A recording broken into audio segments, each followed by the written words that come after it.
हम अक्सर सुनते हैं कि लोग कहते हैं भाई हम इतनी दुआएं करते हैं, हमारी दुआएं कबूल ही नहीं होती, पता नहीं क्या बात है।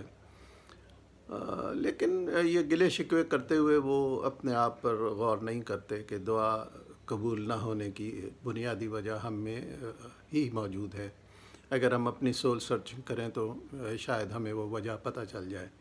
आइए इसे समझने की थोड़ी सी हम कोशिश करते हैं। देखिए, हम खाना खाते हैं तो जो भी खुराक हम लेना चाहते हैं उसे हम अपने मुंह में डालते हैं, चबाते हैं। उसको नरम करने के बाद और उसको क्रश कर लेने के बाद, बारीक करने के बाद हम उसे फिर अपने स्टमक में ले जाते हैं, जहाँ जाकर आगे फिर एक प्रोसीजर होता है जिसमें मुख्तलिफ़ किस्म की जो चीज़ें हैं, ज़रूरियात के मुताबिक वो जो मिनरल्स हैं, वाइटामिन्स हैं, वो मुख्तलिफ़ जगहों पर चली जाती हैं, हमारे जिस्म का हिस्सा बन जाती हैं और इस तरह हमारा जिस्म तवाना हो जाता है।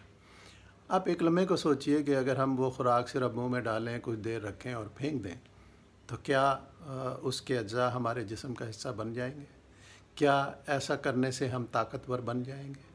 जवाब होगा नहीं, ऐसा नहीं होगा।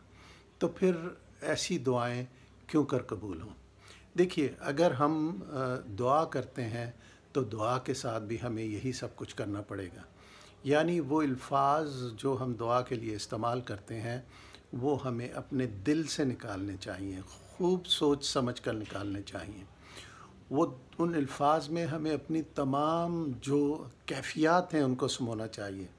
यानी दिल से उसको हमें देना चाहिए, अपने पुरसोस के साथ, अपनी पूरी ख्वाहिश के साथ उसको करना चाहिए। उसमें किसी किस्म की बनावट नहीं होनी चाहिए। जितनी ज़्यादा हम उसमें ये तासीर पैदा करेंगे अपने अल्फाज में, खा वो लफ्ज़ से भी ना हो, अब सिर्फ आपके दिल से ही वो निकल रही हो, लेकिन जब तक वो दिल से नहीं निकलेगी, उसमें आपकी सच्चाई और खुलूस शामिल नहीं होगा, आप उसको सोच समझ कर नहीं कहेंगे, उस वक़्त तक उस दुआ के कबूल होने में इश्काल ही रहेगा। वो जो किसी ने कहा है ना, दिल से जो बात निकलती है असर रखती है, पर नहीं ताकत परवाज़ मगर रखती है। तो हम जितनी शिद्दत से जो हम मांगना चाहते हैं उसको मांगेंगे, अपनी तमाम तर सच्चाई के साथ, खुलूस के साथ, अपनी तवानाई के साथ, रूहानियत के साथ हम मांगेंगे, तो तभी वो दुआ हमारी कबूल हो सकती है।